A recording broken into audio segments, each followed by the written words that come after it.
Le fleuve Colorado avait déjà réclamé 3 vies cet automne-là, mais Emily Parker n'était pas censée devenir la 4e. La fillette de 6 ans glissa sur les rochers recouverts de mousse lors de ce qui devait être une simple photo de famille. Un instant plus tôt, elle riait aux éclats, se plaçant entre ses parents Michael et Laura. L'instant suivant, elle basculait en arrière, emportée dans les eaux boueuses, gonflée par les crues soudaines de la veille. « Emily !»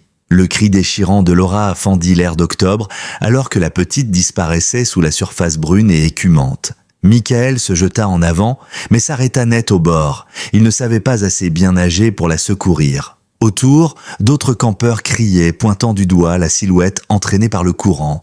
Mais déjà, la fillette était happée vers les rapides, ceux qui avaient valu à ce tronçon de rivière sa réputation mortelle. C'est alors que, sortant de nulle part, un homme aux traits burinés apparut à la lisière des arbres, accompagné d'un imposant berger allemand. Ce qui allait suivre révélerait une vérité enfouie plus profondément que n'importe quelle tombe de guerre. Laissez un j'aime si cette aventure vous a touché et partagez vos impressions dans les commentaires en nous disant de quelle ville vous nous regardez. On continue la suite. Depuis 3 ans, 4 mois et 16 jours, Jack Turner vivait comme un fantôme. Depuis la nuit où son fils de 8 ans, Noah, n'était jamais revenu de son entraînement de baseball. Le rapport officiel parlait d'un tragique accident, une voiture contre un arbre, sur une route de montagne détrempée par la pluie.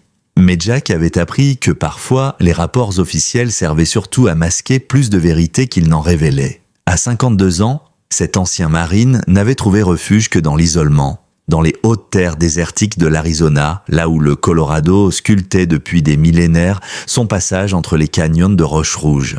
Ses mains, autrefois assez stables pour désamorcer des explosifs en Irak, tremblaient désormais quand il tentait simplement de tenir une tasse de café. La cabane qu'il avait bâtie lui-même se trouvait volontairement à l'écart de tout sentier, accessible uniquement à ceux qui savaient où chercher, ou à ceux qui fuyaient ce qu'on ne peut fuir.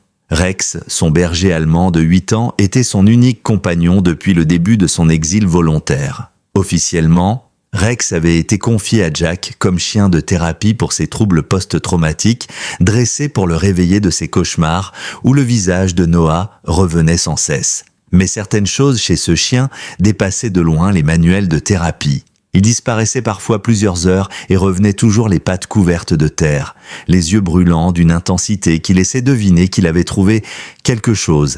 Sa posture militaire parlait d'un dressage bien plus poussé que celui d'un simple chien de compagnie. Et quand il fixait la rivière en amont, c'était avec la concentration d'un soldat en reconnaissance. Interrogé, l'administration des anciens combattants restait vague sur les origines de Rex. On lui avait seulement dit qu'il avait été spécialement sélectionné pour Jack. Leur quotidien était immuable. Méditation au lever du soleil près du mémorial de Noah, patrouille l'après-midi le long des berges, puis entretien de la cabane le soir. Une routine figée qui convenait à Jack. Il avait accepté que le monde l'oublie jusqu'à cet après-midi d'octobre, quand le cri de Laura Parker déchira sa solitude soigneusement entretenue. La famille Parker représentait tout ce que Jack avait perdu. Michael, comptable à Denver, avait les mains douces d'un homme qui n'avait jamais porté d'armes. Laura, institutrice en maternelle, affichait ce sourire patient qui rappelait cruellement à Jack celui de son ex-femme, Anna, avant que le chagrin ne les sépare. Et Emily, avec ses 6 ans, ses tresses et son sourire édenté, aurait pu être la petite sœur de Noah dans une autre vie. Il campait à l'air public, 2 miles plus bas, faisant partie de ces familles qui, chaque automne, venaient chercher une dernière aventure avant l'hiver. Jack les avait observés depuis sa crête, leur préparation maladroite de citadins, leur complicité évidente, leur ignorance totale de la vitesse avec laquelle le bonheur pouvait se briser. Le tableau de normalité se complétait avec le docteur Peter Collins, vétérinaire installé dans la ville voisine depuis 6 mois. Contrairement à Jack, Peter était sociable, toujours souriant, intégré à la communauté. Il avait tenté à plusieurs reprises de se lier d'amitié avec l'ancien militaire reclus, affichant ce sourire professionnel qui paraissait parfois trop travaillé. Ce que Jack ignorait, c'est que Collins vivait sous une identité empruntée, traînant derrière lui des secrets qui rendraient son exil presque enviable. La rivière rugissait encore des pluies récentes, charriant mousse et débris dans une eau brune qui trahissait les crues en amont. Le corps frêle d'Emily flottait comme un bouchon, son manteau rose déjà gorgé d'eau l'attirant vers le fond. Le courant, implacable, l'a poussé droit vers les rapides surnommés les Dents du Diable, ceux-là même qui avaient emporté 3 randonneurs le mois précédent. Michael Parker, figé sur la berge, n'était qu'un masque de terreur impuissante. « Je ne sais pas nager !» hurla-t-il, sa voix brisée par l'angoisse d'un père voyant son miracle lui échapper. Laura, elle, avait déjà pénétré dans l'eau glacée, ses chaussures glissant sur les pierres, mais le courant la repoussa avec une violence presque méprisante. « Aidez-la !» supplia-t-elle, sa voix résonnant contre les parois du canyon. « Je vous en prie, sauvez ma fille !» Les campeurs sortaient de leur tente, attirés par le tumulte, mais se figèrent rapidement. Les plus expérimentés savaient qu'il était insensé de s'aventurer dans ces flots sans équipement adapté. Les novices, eux, n'osaient pas. Ils formèrent bientôt un cercle impuissant, simple témoin d'un drame annoncé. C'est alors que Jack Turner apparut, sortant des arbres comme une ombre matérialisée. Ses bottes détrouvaient prises là où d'autres glissaient, et Rex marchait à ses côtés avec une précision militaire. Ses oreilles dressées, son regard rivé sur l'enfant, il analysait déjà la scène comme un soldat évaluant le champ de bataille. « Depuis combien de temps ?» demanda Jack, sa voix tranchante et assurée, habitué à gérer l'urgence. Ses yeux gris suivaient Emily avec la précision d'un tireur d'élite. « 2 minutes, peut-être 3 ?» Michael se précipita vers lui, agrippant sa chemise à carreaux. « Je vous en supplie, sauvez-la, c'est tout pour nous. » Absolument tout. Jack hocha la tête et son corps entier entra dans ce mode opérationnel qu'aucune retraite n'efface jamais. Il retira sa veste et ses bottes avec des gestes méthodiques, révélant des bras encore noueux malgré les années de solitude et de whisky. Mais en fixant le visage d'Emily, pâle de peur et de froid, une douleur vrilla sa poitrine. Le visage de la fillette se superposa à un autre souvenir. Celui de Noah, ce dernier matin riant devant son bol de céréales, se plaignant de ses devoirs de maths, promettant de s'entraîner au lancer courbe après l'école. « Papa !» Le cri d'Emily traversa le temps, se mélangeant à celui de Noah, cet appel qui hantait Jack depuis 3 ans. Rex gémit doucement et se pressa contre sa jambe. Leurs regards se croisèrent et Jack y lut une intensité bouleversante. Reconnaissance, protection. Le chien fixait Emily avec la même ardeur qu'il avait jadis réservée à Noah. « Les secours sont en route !» cria un campeur. « 20 minutes au moins ?» 20 minutes. Emily n'avait pas ce temps. Le calcul était simple, cruel. Une fillette de 27 kilos, déjà frigorifiée, emportée par un courant capable d'engloutir un adulte. Dans quelques instants, sa force céderait. Et le prochain virage la propulserait contre les rochers, ou dans une fosse profonde d'où on ne repêcherait qu'un corps. C'est à ce moment précis que le docteur Peter Collins arriva en courant sur le sentier, sa sacoche médicale rebondissant contre sa hanche. Son arrivée paraissait presque trop opportune, comme s'il avait attendu ce moment. « J'ai entendu des cris !» dit-il en haletant, mais sa respiration paraissait étonnamment contrôlée. « Y a-t-il un blessé ? Une petite fille est tombée !» sanglota Laura, pointant du doigt l'aval de la rivière, où Emily n'était plus qu'un minuscule point rose luttant contre les eaux. « Elle va mourir, n'est-ce pas ? Oh mon Dieu, elle va mourir !»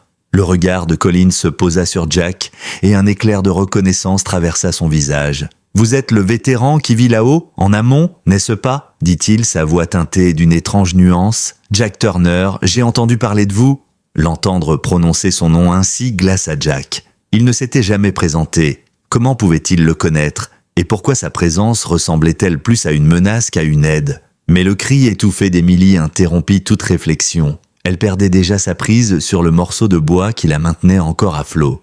Jack baissa les yeux vers Rex. Dans le regard du berger allemand, il retrouva sa propre détermination. « Reste avec la famille », ordonna-t-il. Mais les oreilles de Rex s'aplatirent. Une désobéissance polie, mais ferme. Le chien venait de prendre sa décision. Rex bondit dans l'eau avec une puissance calculée. Ses pattes arrière le propulsèrent au-delà des faibles profondeurs, droit dans le courant glacé d'octobre. Son épaisse fourrure, conçue pour les hivers allemands, le protégeait contre le froid mordant. Mais plus encore, c'était son entraînement. Un entraînement qui dépassait de loin les standards des chiens de thérapie, qui guidait chacun de ses mouvements. Jack le regarda, stupéfait, fendre l'eau à l'oblique, utilisant le courant plutôt que de le combattre. Chaque mouvement était précis, économe, pensé pour durer. Ce n'était pas de l'instinct, c'était une science. « Seigneur !» souffla Michael, les yeux écarquillés. « Ce chien, il sait exactement ce qu'il fait. » Émilie avait réussi à s'agripper à un tronc partiellement immergé. Ses doigts étaient blanchis par l'effort, mais cette planche de salut se révélait en réalité un piège. Elle la poussait droit vers l'endroit le plus dangereux du cours d'eau, là où deux énormes rochers formaient une mâchoire que les habitants appelaient les dents du diable. Rex arriva juste au moment où les forces d'Émilie cédaient. Il se plaça entre elle et les rochers, son corps devenant un rempart vivant. La fillette passa instinctivement ses bras autour de son cou, enfouissant son visage dans son pelage trempé, tandis que le chien entamait la tâche bien plus difficile, les ramener tous les deux vivants. « C'est impossible », murmura Collins, oubliant sa sacoche. « Les chiens n'agissent pas comme ça. Ils ne raisonnent pas stratégiquement. »« Rex, si !» coupa Jack, les yeux rivés sur son compagnon. Mais cette remarque du vétérinaire s'enfonça dans son esprit comme une écharde. Comment Collins savait-il ce qui était possible ou non pour un chien en mission? Son cabinet n'était ouvert que depuis peu. D'où venait cette expérience? Le courant devenait trop fort. Même avec sa force et son entraînement, Rex peinait à supporter le poids combiné de l'enfant et la violence de la rivière. Il dérivait vers les rapides. Émilie commençait à perdre conscience, ses lèvres bleues de froid, son étreinte s'affaiblissant. Jack n'hésita plus. Il plongea dans l'eau glaciale, un plongeon net qui aurait rendu fier son ancien instructeur. Le froid lui coupa le souffle, mais le froid, il connaissait. L'Afghanistan et ses montagnes l'avaient endurci à continuer quand le corps criait d'abandonner. Il nagea de toutes ses forces, visant l'endroit exact où le courant rejetterait Rex et Émilie. Une branche sous-marine déchira sa chemise, écorchant sa peau. Une pierre ouvrit une entaille à ses côtes.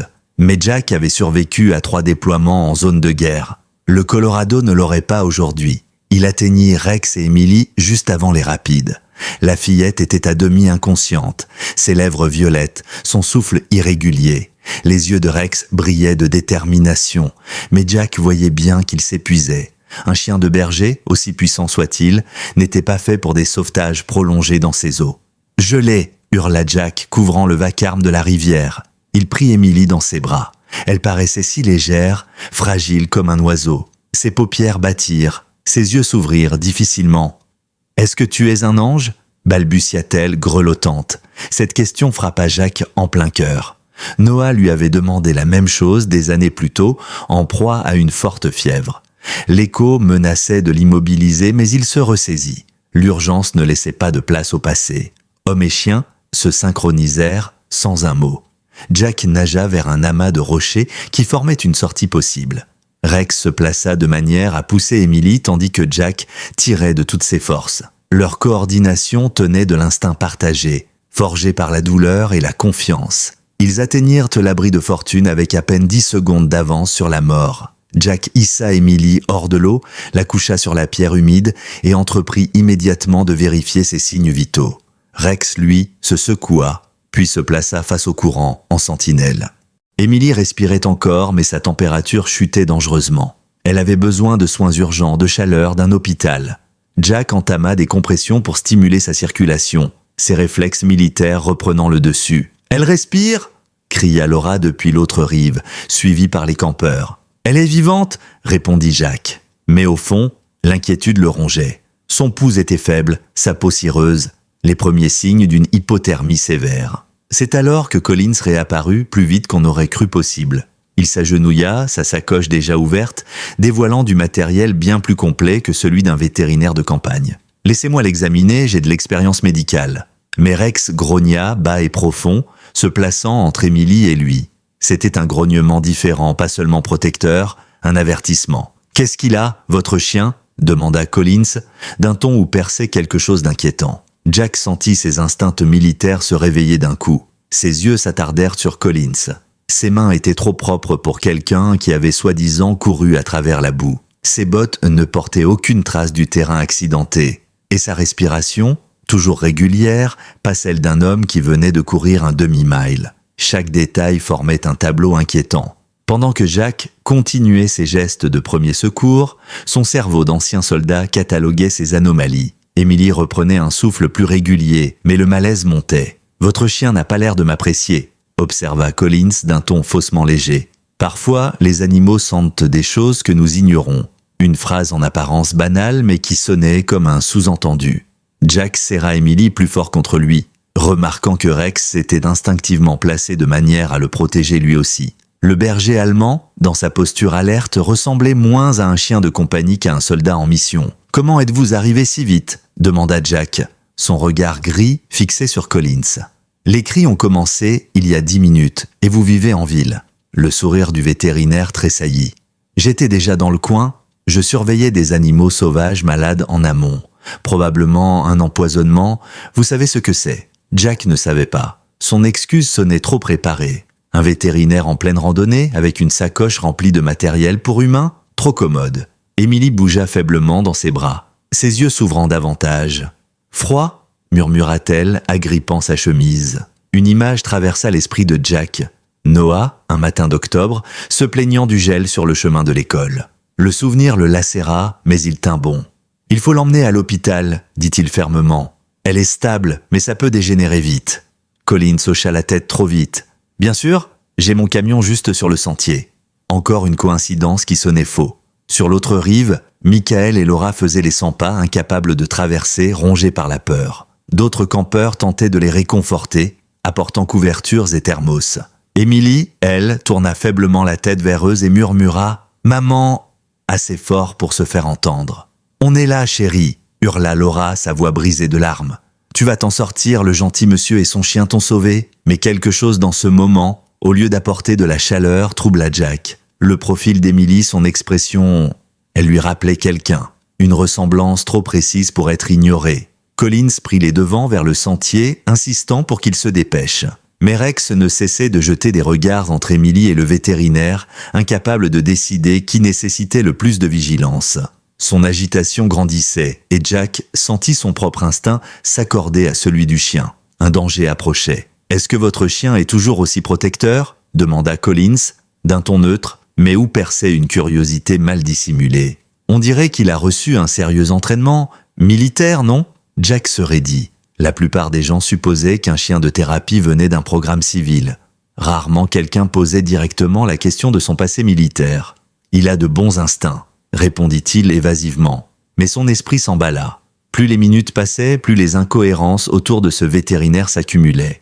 Ils atteignirent le sentier principal où le camion de Collins les attendait. Un pick-up récent, impeccable, trop propre pour avoir parcouru des routes chaotiques.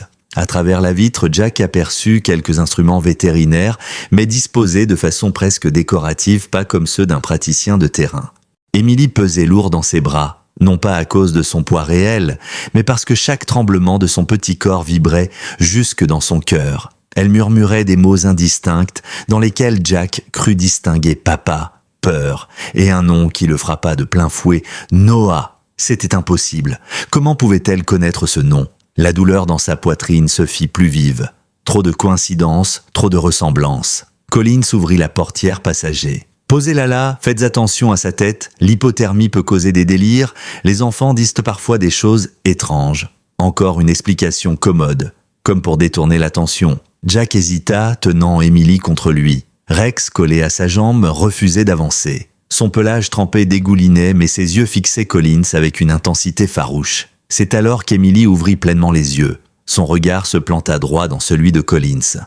Et sa réaction fut immédiate. Elle s'accrocha désespérément à la chemise de Jack, ses doigts minuscules se crispant avec force. « Je veux pas aller avec lui », chuchota-t-elle à peine audible. « Il sent la tristesse, comme l'homme dans mes rêves. » Le sang de Jack se glaça. Les enfants ont parfois une intuition plus pure que les adultes.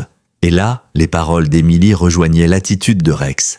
Deux signaux impossibles à ignorer. « Peut-être qu'on devrait attendre l'équipe de secours », dit Jack d'une voix ferme. 15 minutes de plus, et tout sera fait dans les règles. Le masque amical de Collins se fissura. 15 minutes ? Vous êtes prêt à risquer la vie d'une enfant pour de la paperasse bureaucratique ? Le ton était tranchant, habilement conçu pour le culpabiliser. Mais Jack n'était pas un père naïf. 20 ans d'armée lui avaient appris à suivre son instinct, surtout quand tout sonnait faux. « Je préfère attendre 15 minutes que de prendre une mauvaise décision », répondit-il calmement. Le sourire de Collins se transforma en rictus amer. « La bonne décision, Jack Turner, parlons-en de vos décisions. Où étiez-vous il y a 3 ans quand Noah vous appelait et que vous étiez trop occupé à jouer aux soldats pour le sauver ?» Les mots frappèrent Jack comme une rafale. Son souffle se coupa. Émilie blottit son visage contre sa poitrine, effrayée par la tension. Rex, lui, bondit en avant, grognement profond. Dents découvertes. Il n'y avait pas de doute. Collins savait. Non seulement le nom de son fils, mais aussi les détails de cette nuit tragique. Impossible que ce soit un hasard. Jack, la voix glaciale, demanda « Comment connaissez-vous Noah ?» Le sourire de Collins se fit cruel. « Je sais tout. La pluie, la route, la balle de baseball qui roulait au loin. La recherche, les funérailles, votre mariage qui s'est effondré comme une maison de cartes. » Chaque phrase ravivait une plaie béante. Mais derrière la douleur, l'ancien militaire analysait « Cet homme ne parlait pas par hasard. Il détenait des informations précises, intimes, qu'il n'aurait pas dû avoir. « Qui êtes-vous vraiment ?» cracha Jack. Émilie gémit « Je veux ma maman ». Ses yeux levés vers lui.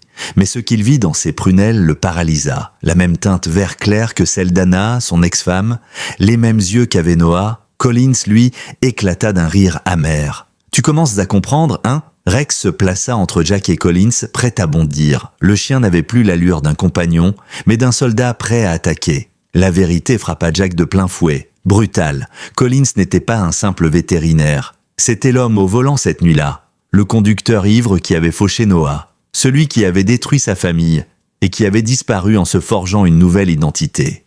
Jack murmura, la voix chargée de rage contenue, « Espèce d'enfoiré, tu as tué mon fils !»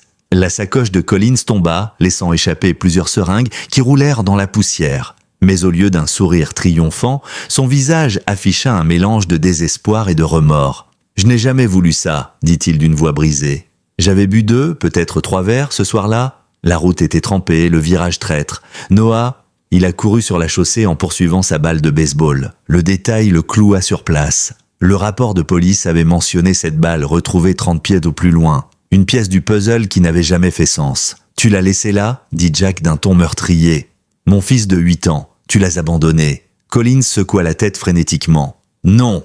J'ai arrêté, je me suis approché, mais il était déjà parti. Son cou, sa voix se brisa. Je n'ai rien pu faire. Alors j'ai paniqué. Si j'appelais la police, c'était la prison, la fin de ma carrière. Alors j'ai fui. J'ai signalé ma voiture volée le lendemain. Chaque mot était comme une lame dans le cœur de Jack. 3 ans de culpabilité, 3 ans de solitude, et tout ça à cause d'un homme qui avait préféré sauver sa carrière plutôt que son fils. Rex grogna plus fort, avançant d'un pas calculé. Ses muscles se contractaient, chaque fibre prête à exploser. Jack, d'une voix glaciale, « Tu n'es pas venu ici par hasard, tu m'as cherché. Pourquoi ?» Collins baissa la tête, incapable de soutenir son regard. « Parce que je n'en pouvais plus. Je t'ai suivi après ta disparition. J'ai falsifié mes diplômes, trouvé un poste ici, juste à côté de toi. J'ai attendu le moment pour avouer, pour demander pardon, mais je ne savais plus comment. » Émilie, jusque-là silencieuse, leva soudain les yeux vers lui. « Est-ce que c'est toi le méchant des photos de maman ?» Un silence de plomb tomba. Jack sentit ses jambes fléchir. « Quelle photo, chérie ?» demanda-t-il doucement. « Celle que maman cache dans la boîte sous son lit. Elle parle avec parfois. Elle dit qu'elle est désolée de ne pas avoir dit la vérité à papa. » Le sol sembla se dérober sous Jack. Anna avait gardé des secrets, mais lesquels ? Collins pâlit.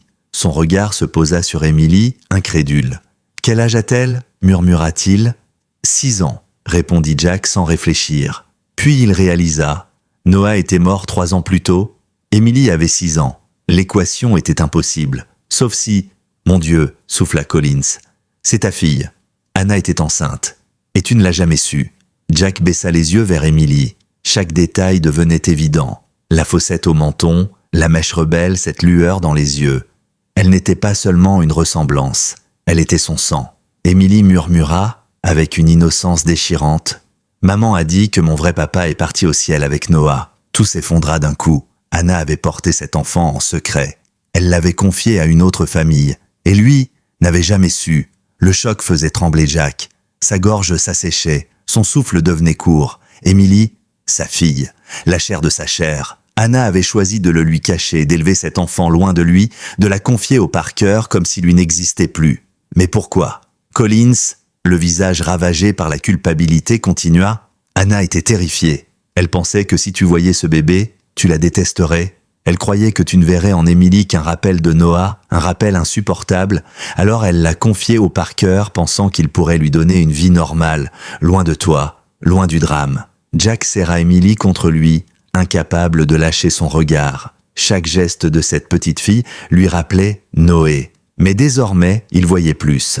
Les traits de famille, l'évidence, elle n'était pas qu'une ressemblance, elle était son héritage, caché 6 années durant. Émilie murmura avec gravité, comme si ses mots pesaient plus lourd qu'elle. « Maman dit qu'il faut pas dire que tu es mon vrai papa, parce que ça te rendrait trop triste de penser à Noah. » Ces mots l'écorchèrent plus sûrement que n'importe quelle balle. Anna avait fait ce choix pour le protéger de sa douleur, pour l'épargner. Elle avait arraché 6 années de vie à son enfant et à lui. Collins leva la main tremblant. « Ce n'est pas toute la vérité. Anna a menti pour une autre raison.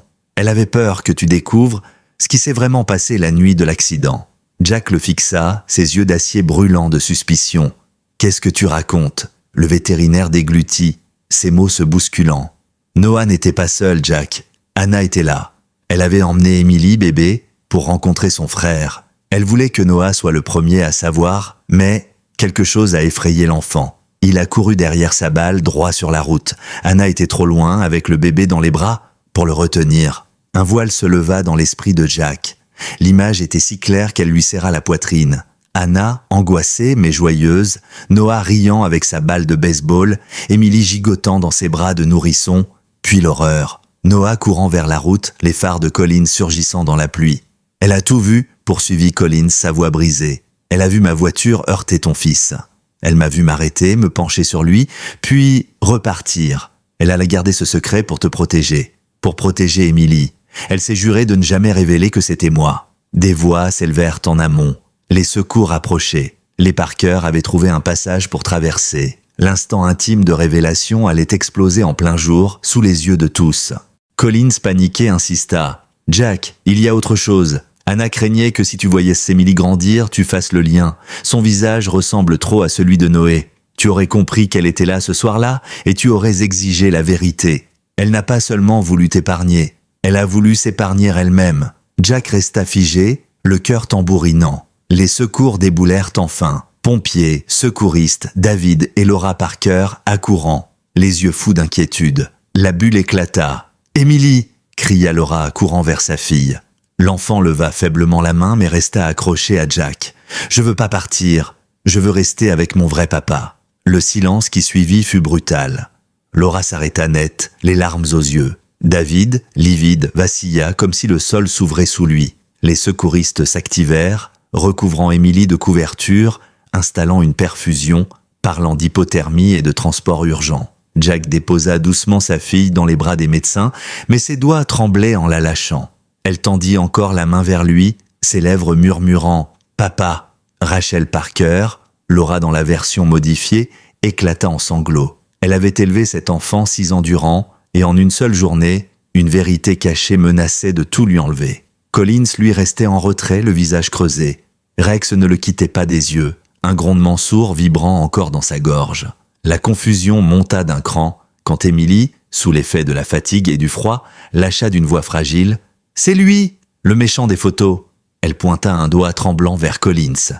Les regards se tournèrent vers le vétérinaire. Anna avait donc gardé des photos de lui, cachées, comme pour préparer le jour où la vérité éclaterait. « On doit l'emmener maintenant », déclara l'urgentiste. « Ses constantes sont stables, mais le danger reste réel. » Rachel se jeta vers le brancard. « Je monte avec elle. » David renchérit. « Moi aussi. » Mais Émilie protesta, faible mais claire. « Je veux que mon vrai papa vienne aussi. » Une tension électrique envahit l'air. Les Parker avaient tous les droits légaux, mais le lien entre Jack et Émilie venait de naître au grand jour, indéniable. Le médecin tenta de temporiser.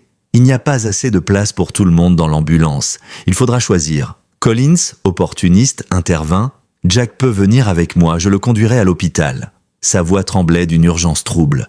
Mais Rex décida autrement. Le chien grimpa dans l'ambulance, s'installant près du brancard, son regard défiant quiconque d'essayer de l'en sortir. « Les chiens d'assistance sont acceptés », dit calmement l'urgentiste. « Il reste ?» Les portes se refermèrent, emportant Émilie, ses parents adoptifs, et Rex. Jack resta dehors, seul, avec l'homme qui avait tué son fils et changé le cours de sa vie. Le soleil se couchait, teintant les roches rouges d'une lueur sanglante. La vérité avait jailli comme une tempête. Mais Jack savait qu'elle n'avait pas encore tout révélé. Le trajet vers l'hôpital se fit dans un silence oppressant. Jack, assis sur le siège passager du pick-up de Collins, fixait le désert qui défilait derrière la vitre. Chaque mile avalé semblait alourdir son souffle. À quelques kilomètres de là, Emily luttait encore contre l'hypothermie, serrée dans les couvertures, protégée par Rex et surveillée par les Parker. Et lui, il se retrouvait enfermé dans un véhicule avec l'homme qui avait détruit sa famille. Pendant 25 minutes, pas un mot ne fut échangé. Puis Collins parla, sa voix brisée par le poids des années. « Anna m'a retrouvé il y a 8 mois. » Jack tourna lentement la tête, ses yeux gris acérés. « Quoi ? Elle m'a traqué. Par les registres médicaux, elle a compris que le rapport de vol de ma voiture ne collait pas à la chronologie de l'accident. Elle est plus intelligente qu'on ne l'imagine. » Jack sentit sa gorge se nouer. Qu'est-ce qu'elle voulait ? Collins serra le volant si fort que ses jointures blanchirent. La vérité, la justice, peut-être les deux. Elle avait embauché un détective privé. Elle avait toutes les preuves pour me faire tomber. Mais elle n'a pas tout transmis à la police. « Pourquoi ?» demanda Jack, la voix basse, chaque mot grondant comme un orage. « À cause d'Emily. » La réponse claqua, implacable. Si elle me dénonçait, tout serait remonté à la surface. La presse aurait découvert que le bébé était là ce soir-là. Qu'Anna avait emmené un nourrisson au terrain de baseball en pleine nuit, sous la pluie. Elle a eu peur qu'Emily grandisse marquée par ce scandale. Alors, elle a préféré se taire. Jack se passa une main sur le visage, partagé entre rage et incompréhension. Tout son monde s'effritait. Pendant qu'il survivait, seul dans sa cabane, rongé par la culpabilité, Anna menait une double vie, protégeant leur fille dans l'ombre, construisant une vérité alternative. « Elle m'a aussi demandé autre chose ?» continua Collins, sa voix presque étouffée. « Elle voulait savoir si tu étais prêt à redevenir père. Elle craignait que la révélation d'Emily ne te détruise encore plus. Alors elle m'a chargé de t'observer. » Jack se tourna brusquement vers lui. « Tu m'espionnais ?» Collins acquiesça, honteux. « Pendant 6 mois, je rapportais à Anna tes routines, tes cauchemars, tes progrès. Elle voulait s'assurer que tu étais stable avant de te présenter Emily. » Un mélange de colère et de trahison explosa dans la poitrine de Jack. Son ex-femme avait orchestré tout cela. Sa solitude, son isolement, tout avait été surveillé, mesuré, comme un cobaye dans une expérience cruelle. Le pick-up quitta la route principale pour un point de repos donnant sur le Painted Desert. Collins coupa le moteur. Le silence fut total, seulement rompu par le souffle du vent. Il reprit, plus bas, « Jack, ce n'est pas tout. Noah, ce n'était pas un accident pur. » Les mots gelèrent le sang de Jack. « Qu'est-ce que tu insinues ? Ton fils ? Il ne fuyait pas ma voiture. Il courait vers elle. Il croyait que c'était toi. Anna venait de lui présenter sa petite sœur. Il voulait annoncer la nouvelle. Il a vu mes phares. Il a cru que tu rentrais. Il agitait les bras. Il criait. » L'image transperça Jack comme une balle. Noah croyant courir vers son père, se jetant en réalité vers sa mort. Une ironie cruelle, insoutenable. « J'étais à 45 miles par heure dans une zone limitée à 35. » Poursuivit Collins, la voix brisée. « Pas ivre-mort, mais assez pour que mes réflexes soient lents. Si j'avais été sobre, j'aurais peut-être pu l'éviter. Mais là, sa gorge se serra. Tout s'est joué en une seconde. Jack sentit son monde s'écrouler de nouveau. Chaque choix, chaque erreur, chaque seconde avait conspiré pour détruire son fils. « Anna a tout vu », ajouta Collins, les yeux rougis. « Elle tenait Emily dans son siège auto, à 50 mètres. Elle a dû l'impact. Elle m'a vu m'arrêter, me pencher, puis fuir. Elle a couru vers Noah, elle a appelé les secours, elle est restée avec lui jusqu'à la fin. » Un silence lourd pesa sur la cabine. Jack n'osait même plus respirer. Il imaginait Anna tenant son fils mourant, leur bébé hurlant à côté, et lui, absent, pris dans un briefing militaire. « Pourquoi n'a-t-elle pas dit la vérité ?» souffla-t-il. « Parce qu'elle savait que ça ne ramènerait pas Noah, et qu'exposer Emily à tout ça aurait détruit sa vie. Elle a pris la décision de protéger la petite, coûte que coûte, même si ça voulait dire te priver de la vérité. » Le téléphone de Jack vibra soudain. Un message d'un numéro inconnu s'afficha. « Jack, c'est Anna, nous devons parler. » Emily est réveillée et elle demande son papa, ses 2 papas. Son cœur s'arrêta un instant. Anna était à l'hôpital. Elle avait tout anticipé. Collins hocha lentement la tête comme s'il s'y attendait. Elle est à Flagstaff depuis 1 semaine. Elle savait que ce jour viendrait. Elle attendait juste le moment de tout révéler. Jack inspira profondément, ses poings serrés. L'heure des comptes avait sonné. Plus de secrets, plus de mensonges. L'hôpital de Flagstaff brillait comme une forteresse de lumière au milieu de la nuit. Les néons, froids et impitoyables, donnaient au couloir un air de décor clinique où aucun secret ne pouvait survivre. Jack avançait d'un pas lourd, chaque résonance de ses bottes sur le linoléum résonnant comme une sentence. Son cœur battait à tout rompre, non pas de peur, mais d'anticipation. La salle de consultation familiale se trouvait au bout du couloir. Anna l'attendait, assise sur une chaise raide, les mains jointes, comme si elle priait. Quand elle leva la tête et croisa son regard, Jack sentit ses entrailles se retourner. Elle avait vieilli, pas par l'âge, mais par la culpabilité. Ses yeux verts, les mêmes que ceux d'Emily, semblaient porteurs de 10 vies de secrets. « Bonjour Jack », dit-elle doucement. Sa voix tremblait, mais pas d'émotion feinte, de peur. Elle s'attendait à sa colère, peut-être à sa haine. Jack aurait voulu hurler, lui demander comment elle avait osé lui cacher une fille. Comment elle avait pu lui voler 6 ans de paternité. Comment elle avait pu s'arranger pour que Collins l'espionne, pour qu'il soit manipulé comme un pantin. Mais quand il la vit, courbée sous le poids de ses fautes, il comprit qu'elle aussi avait été prisonnière du même enfer. « Où est-elle » demanda-t-il simplement, la voix grave. Anna eut un sourire triste. « Chambre 314. Les Parker sont avec elle. Rex refuse de la quitter. » Elle inspira profondément. Elle demande son papa. Et pas seulement David. Pas seulement toi. Elle parle de ses 2 papas. Jack serra les dents. Cette phrase, simple et innocente, révélait l'ampleur du chaos. Emily aimait ses parents adoptifs, mais elle venait de découvrir son père biologique. Son cœur d'enfant ne voyait pas de contradiction à avoir 2 familles. Mais les adultes, eux, savaient que ce n'était pas si simple. « Est-ce qu'ils savent » demanda Jack. « Oui, je leur ai tout dit pendant que tu étais sur la route avec Collins » admit Anna. Sa voix se brisa. À propos de l'accident, de la grossesse, de l'adoption, ils me détestent, et ils ont raison. Jack eut un rire amer. « Tu m'as volé ma fille, tu m'as privé de Noah, puis d'Emily. » Elle secoua la tête, les larmes coulant librement. « J'ai cru bien faire. J'ai cru te protéger. Je me suis dit que tu allais sombrer si tu voyais ce bébé, comme un rappel de Noah, que tu ne supporterais pas. Alors j'ai pris la décision seule. » Jack planta son regard dans le sien, froid comme une lame. « Et tu t'es donné quel droit, Anna ? Tu as décidé pour moi ? Tu as effacé une partie de ma vie parce que tu pensais savoir ce que je pouvais supporter ?» Anna se leva, vacillante. « J'ai agi par peur. Et par amour. Peut-être mal, mais je voulais sauver ce qui restait de toi. » Un silence pesant suivit. Derrière la porte, Jack entendait un éclat de rire d'enfant. Emily, sa fille. Ce rire traversa son cœur comme une flèche, et il comprit que, malgré la rage, il ne pouvait plus reculer. « Je dois la voir », dit-il d'une voix ferme. Anna essuya ses larmes. « Alors viens. Mais sache que ce que tu t'apprêtes à vivre va tout changer. Pour toi. Pour moi. Pour eux. » Ils s'approchèrent de la chambre 314. À travers la porte entr'ouverte, on apercevait une scène presque domestique. Emily, assise dans son lit d'hôpital, entourée de coussins et de couvertures. David Parker, le visage tiré par les larmes, lisait un livre d'images. Laura lui caressait doucement les cheveux, ses gestes empreints de l'habitude des années. Rex, fidèle, allongé au pied du lit, levait parfois la tête vers Emily comme pour vérifier qu'elle allait bien.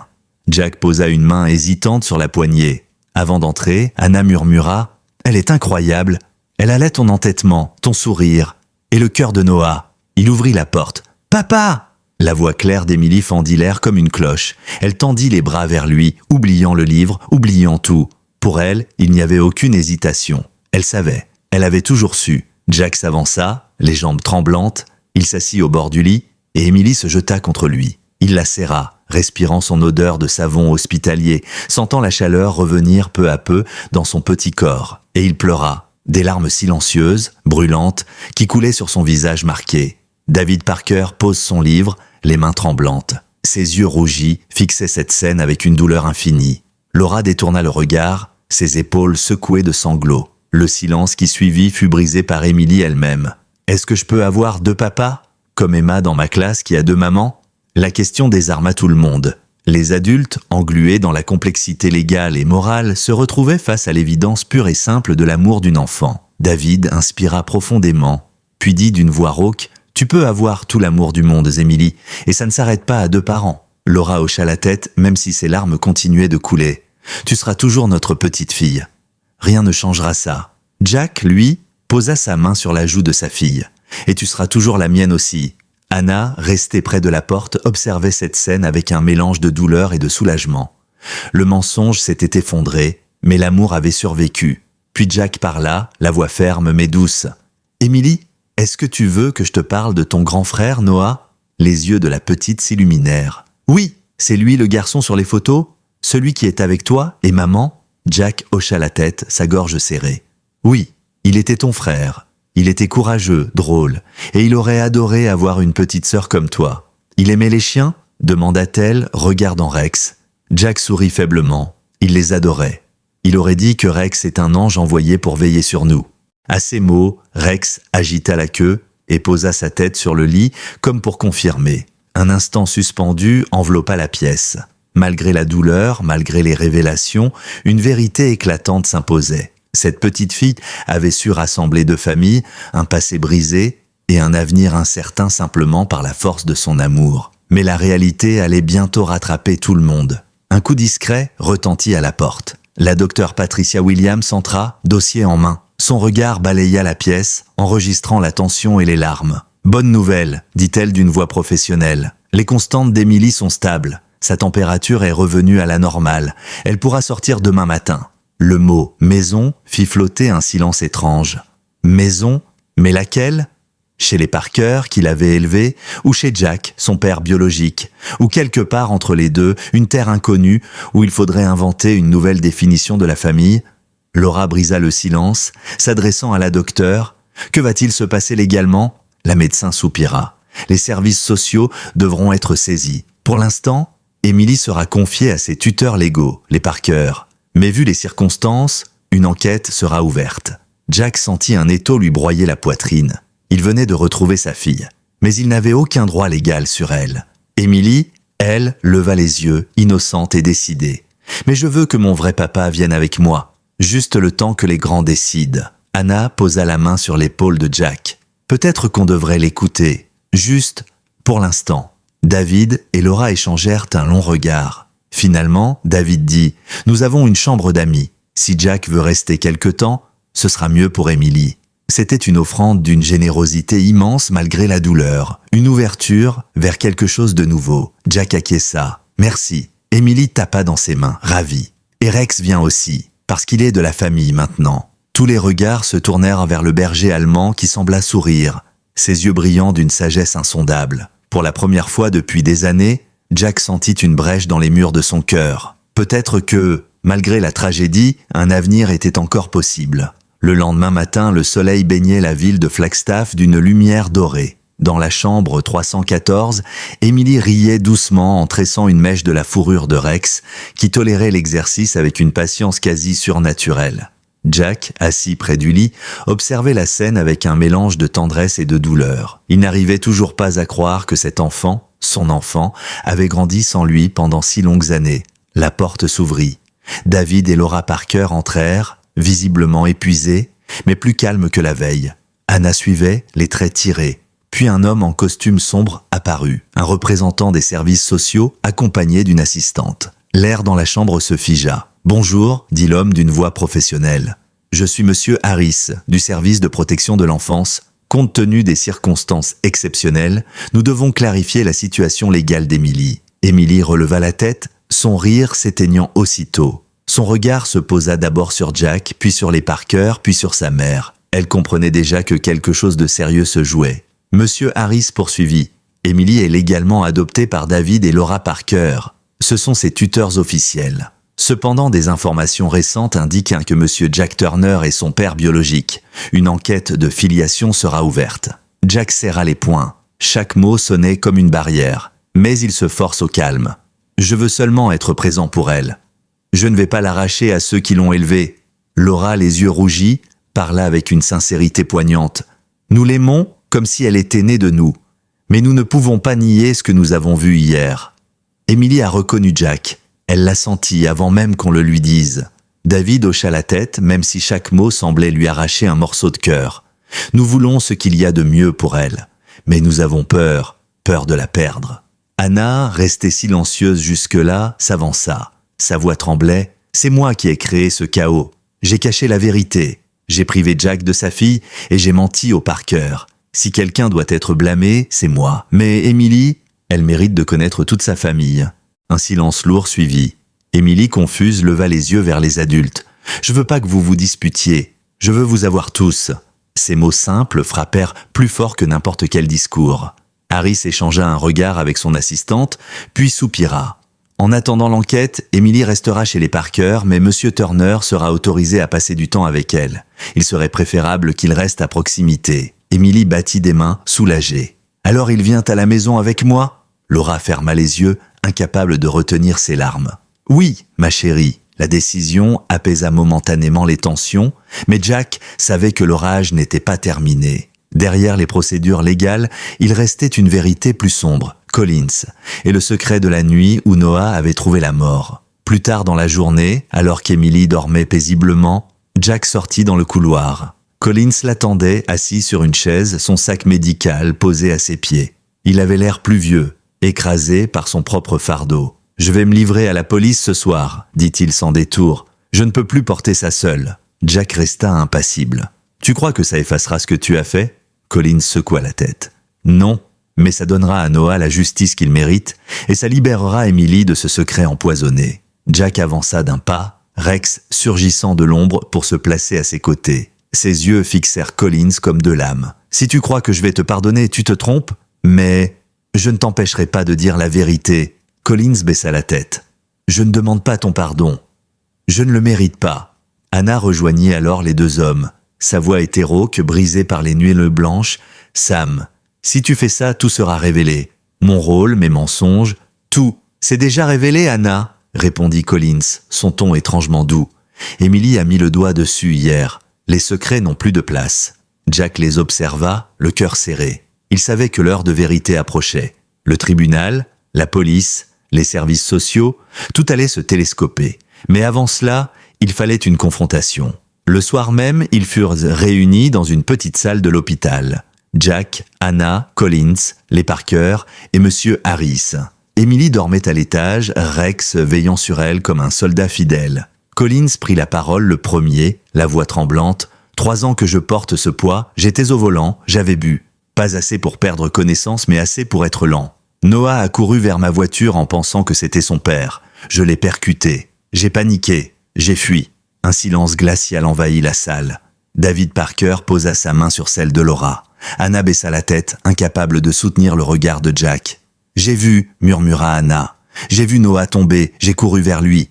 J'ai appelé les secours, mais il était déjà trop tard. Et j'ai vu Sam s'enfuir. » Ses épaules s'affaissèrent. « Je n'ai rien dit, parce que j'avais Emily, parce que je savais que si tout éclatait, elle grandirait dans le scandale. Alors j'ai choisi de me taire. » Jack sentit sa rage monter, brûlante, presque incontrôlable. Ses poings tremblaient. « Vous m'avez tous volé la vérité. Toi, Anna, avec tes mensonges. Toi, Collins, avec ta lâcheté. Pendant que je me détruisais, seul, vous fabriquiez vos excuses. » Anna éclata en sanglots. « J'ai cru bien faire. Je voulais te protéger. »« Me protéger ?» rugit Jack. « Tu m'as brisé. Tu m'as arraché ma fille. Et tu as transformé mon chagrin en mensonge. » Collins ne bougea pas. Ses yeux étaient rouges, mais il ne chercha pas à se défendre. « Il a raison. J'ai détruit des vies. Et maintenant, je vais payer. » Harris prit la parole implacable. « Monsieur Collins, ce que vous venez d'avouer constitue un homicide involontaire aggravé par la fuite.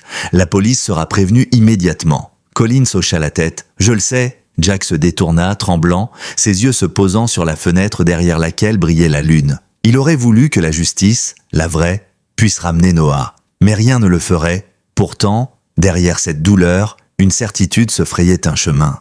Emily était là, vivante, sa fille. Et cette fois, personne ne pourrait la lui voler. La nuit tombait quand 2 officiers de police franchirent les portes de l'hôpital. Leurs uniformes bleu sombre contrastaient avec la blancheur stérile des couloirs. Monsieur Harris des services sociaux les attendait. Collins, lui, était assis sur une chaise, le visage creusé, ses mains jointes comme un homme qui avait déjà accepté sa condamnation. « Docteur Collins », annonça l'un des agents, « vous êtes en état d'arrestation pour homicide involontaire et délit de fuite.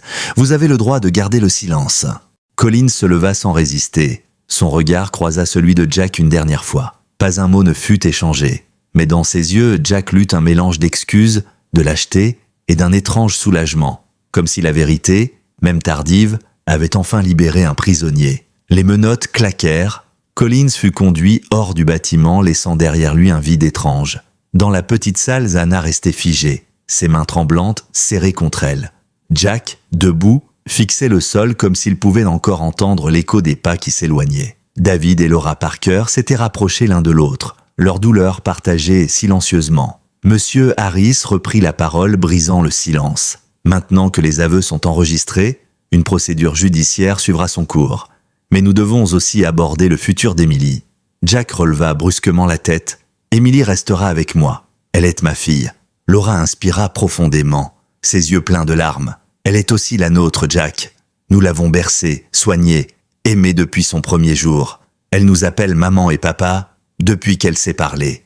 David ajouta d'une voix ferme, même si elle tremblait, nous n'avons jamais su qu'elle était ta fille biologique. Nous avons cru à une adoption légitime. Nous l'avons élevée dans l'amour. Et aujourd'hui, tu voudrais nous l'arracher? Les mots étaient durs, mais Jack entendait surtout la peur derrière eux. Peur de perdre celle qu'ils considéraient comme leur enfant. Anna prit la parole, sa voix cassée par les remords. C'est moi la responsable. J'ai confié Émilie au Parker parce que je pensais qu'il lui offrirait une stabilité que Jack ne pouvait plus donner à l'époque. Ils n'ont jamais été complices de mon mensonge. Alors tu m'as effacé, répliqua Jack le ton grave, comme si je n'existais plus. Anna baissa les yeux, incapable de soutenir son regard. Monsieur Harris énonça calmement. Légalement, Émilie reste sous la tutelle des Parker jusqu'à nouvel ordre. Mais vu les nouvelles informations, un test de paternité sera ordonné et une révision de la garde aura lieu. Jack serra les poings. Des papiers ne changeront pas ce que je sais. Elle est à moi. La porte s'ouvrit doucement. Émilie entra, en pyjama d'hôpital, tenant Rex par le collier. Ses yeux encore fatigués brillaient pourtant d'une clarté qui coupa court à toutes les discussions. « Pourquoi vous criez ?» demanda-t-elle d'une voix tremblante. « Vous me faites peur. » Les adultes restèrent figés. Émilie s'approcha de Jack et serra sa main. « Je veux pas choisir. Je veux tout le monde. Toi, papa Jack, et papa David, et maman Laura, et maman Anna. » Ces mots étaient comme un coup de poing dans le ventre. Innocents, limpides, impossibles à contester. Laura éclata en sanglots. David détourna le visage. Jack sentit une douleur nouvelle naître dans sa poitrine. Celle de comprendre que l'amour de sa fille n'avait pas de frontières, mais que les adultes, eux, en imposaient. Émilie ajouta doucement « Rex dit qu'on peut être une grande famille, même si c'est pas comme les autres. » Tous les regards se tournèrent vers le berger allemand. Couché au pied de la fillette, il observait chaque visage, ses yeux intelligents semblant sonder les cœurs. Un simple aboiement grave résonna presque comme une approbation. Monsieur Harris prit des notes. Ce que dit Émilie a du sens, mais la loi est stricte. Cependant, il est possible de mettre en place une garde partagée temporaire le temps de régler les procédures. Jack inspira profondément. Ce n'était pas la victoire totale qu'il espérait, mais c'était une brèche. Une possibilité de rester auprès d'Émilie, de ne pas être réduit à un simple visiteur. Anna s'approcha, les yeux emplis de larmes. « Jack, laisse-la aimer tout le monde, ne lui impose pas nos blessures. » Il la fixe, ses mâchoires serrées. « Tu m'as enlevé Noah, tu m'as enlevé Émilie, tu m'as enlevé ma vie, mais je ne te laisserai plus rien décider pour moi, ni pour elle. » Anna recula, frappée par la dureté de ses mots. Émilie, ignorant les tensions, serra la main de Jack encore plus fort. « Tu viendras à la maison avec nous demain ?» David, après un long silence, hocha la tête. « La chambre d'amis est prête. » Le cœur de Jack battait comme un tambour. Pour la première fois, il allait vivre sous le même toit que sa fille. Pas comme un fantôme, mais comme un père. La nuit suivante fut lourde de silence.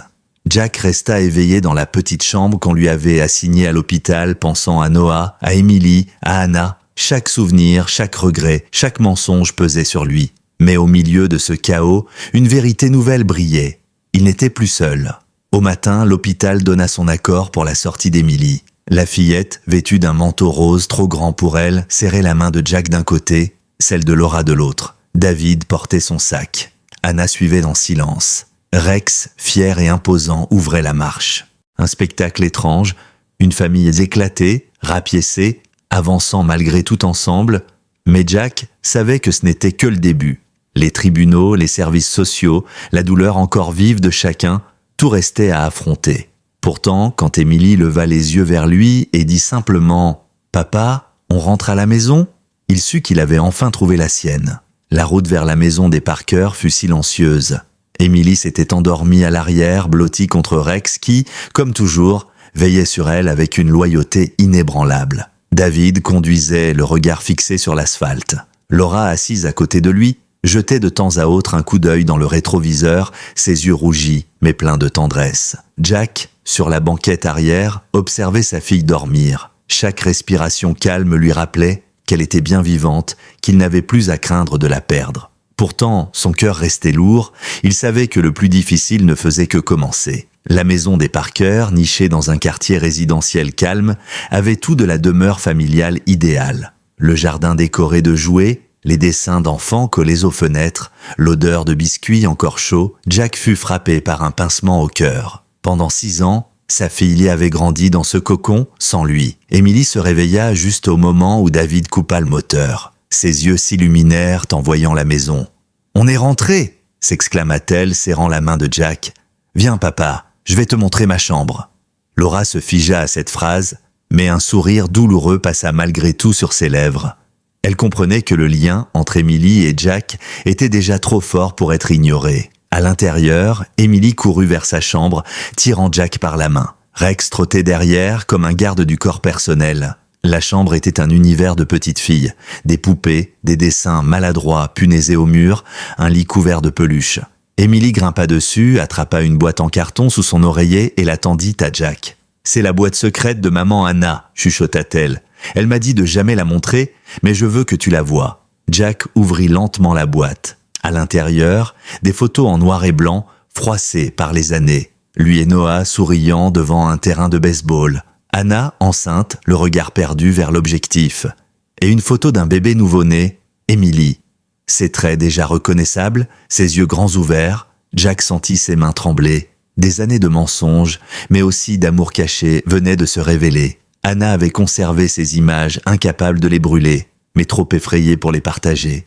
Emily le regarda, inquiète. « Tu es fâché ?» Jack secoua la tête, les yeux embués. « Non, ma chérie. Je suis triste d'avoir raté tant de choses, mais maintenant, je suis là, et je ne pars plus jamais. » Emily sourit et se blottit contre lui. « Promis, promis. » La soirée se déroula dans un étrange mélange de tension et de normalité. Laura prépara le dîner, David mit la table, Jack resta avec Emily et Rex dans le salon.